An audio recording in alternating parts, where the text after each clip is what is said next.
तुझे बंद करो मैं तुझे AAY BPL और APL कैटेगरी के जो लोग हैं उनके लिए जो है वो मुकम्मल तौर पे जम्मू कश्मीर के लोगों को इंसाफ मिलना चाहिए।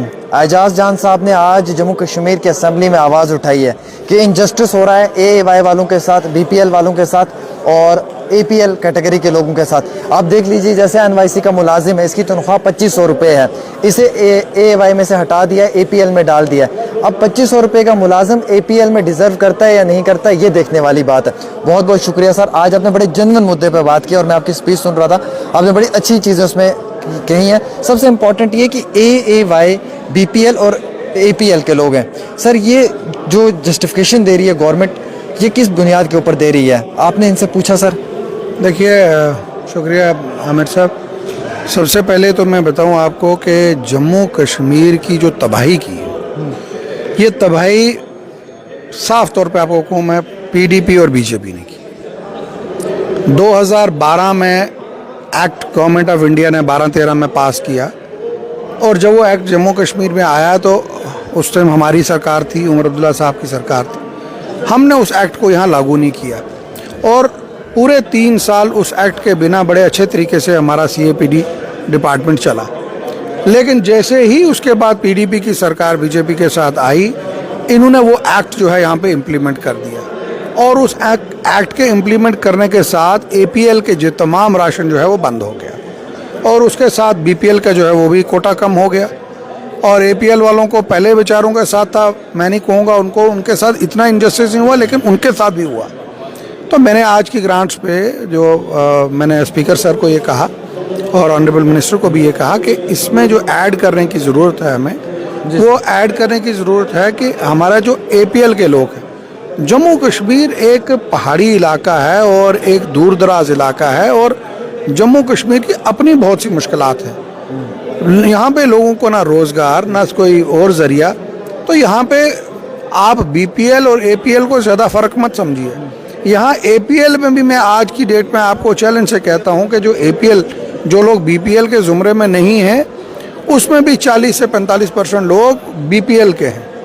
अगर आज भी सर्वे दोबारा गवर्नमेंट करे और नए दोबारा से, मैं कहूँगा 40% BPL का जो राइज हो जाएगा। तो BPL का नंबर ऑलरेडी कम है। मैं ये समझता हूँ कि ये बहुत बड़ी एक नाइंसाफ़ी जो है ये BJP की सरकार ने की और पिछले 10 सालों में और बुरा हाल किया। उसके लिए मैंने इनकी बात उठाई और उसके साथ साथ हमारे इलाके में आप देखिए दूर दराज पहाड़ी far flung area, border area, fence line, वहाँ पे एक डिपो यहाँ है और दूसरा डिपो उससे दूर है और अब पॉपुलेशन बढ़ चुकी है। मैंने उसके लिए कहा ऑनरेबल मिनिस्टर साहब को कि नए डिपो खोले जाएं, लोगों के कम से कम एक डिपो पे 200-300 राशन कार्ड हों। यहाँ 2200 राशन कार्ड हैं और जहाँ पे नहीं खुल सकते वहाँ पे मैंने उनको कहा कि एक्सटेंशन काउंटर खोले जाएं। तो मैं समझता हूँ जब तक ये मुश्किलात लोगों की दूर नहीं होगी तब तक लोगों को जो है बहुत बड़ी एक मुसीबत और प्रॉब्लम रहेगी यहाँ पे। सर, हम देख रहे हैं जैसे NYC के मुलाजिम हैं, इनकी 2500 रुपये तनख्वाह है।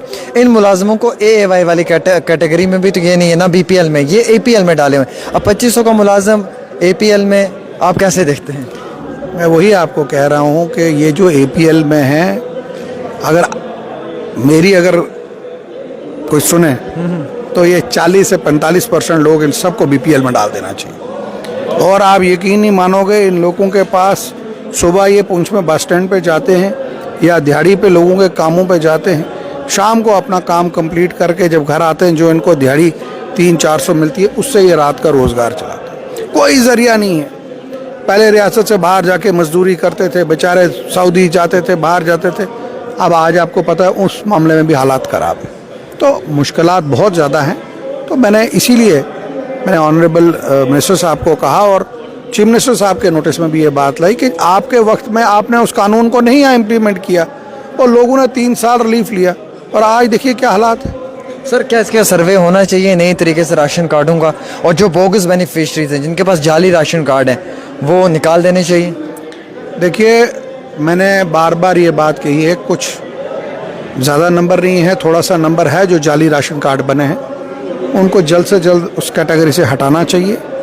और एक जो गाइडलाइन उन्होंने लगा दी है, नया राशन कार्ड नहीं बनेगा।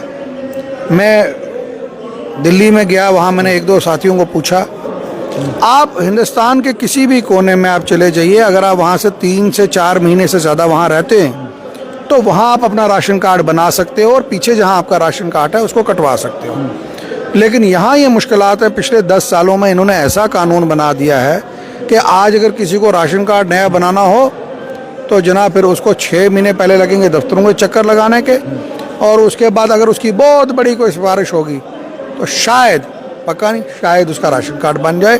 और एक बहुत बड़ी बात मैंने जो हाउस में कही, मैंने ऑनरेबल मिनिस्टर साहब को भी कही कि पुंछ हवेली कॉन्स्टिट्यूंसी के अंदर बहुत से लोगों का नाम बीपीएल से काटा गया है। उसके लिए मैं चाहता हूँ एक इंक्वायरी होनी चाहिए कि किसको पूछ के उन लोगों को, या तो अगर किसी के घर में कोई मुलाजिम लग गया फिर तो मैं नहीं कहूँगा फिर उसको काट दीजिए, अगर मुलाजिम नहीं लगा तो फिर किस जुमरे के तहत उसका नाम काटा गया है, उसके लिए सर, जो आपने एक बात की, सिफारिश की, बड़ी इंपॉर्टेंट बात की सर आपने।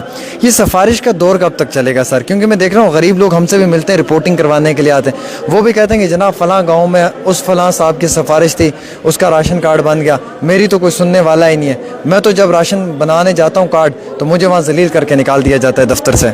देखिए 10 साल का ये जो दौर पिछला गया और 7 साल का जो गवर्नर रूल रहा, मुलाजिम कोई सुन के राज़ी नहीं, करे तो क्या गरीब आदमी, जिस किसी की कोई, जहाँ लगता है किसी मुलाजिम को कि भाई इसका कोई जान पहचान का है। अब हम अपनी कॉन्स्टिट्यूंसी में ये हालत है, मुझे लिस्ट बना के भेजनी पड़ती है कि भाई ये लोग इनका चेक करिए, इनका क्यों काटा गया। और आप यकीन मानेंगे, जिन लोगों के नाम बीपीएल से कटे उनकी लिस्ट मंगाने में मुझे 3 महीने लगे। Seriously sir? लिस्ट ही नहीं दे रहे हैं डिपार्टमेंट वाले।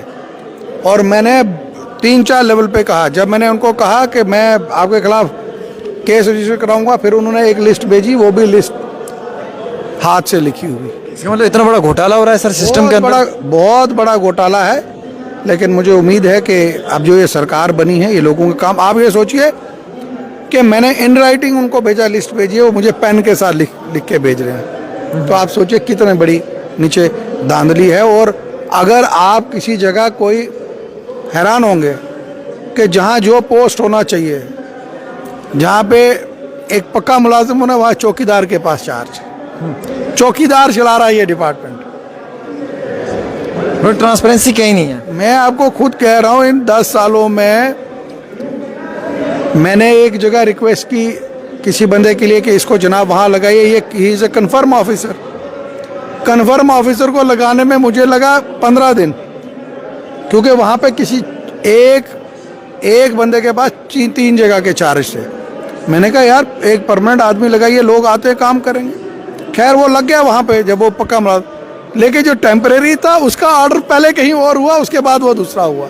अब आप इसे सोच सकते हो हालात क्या है।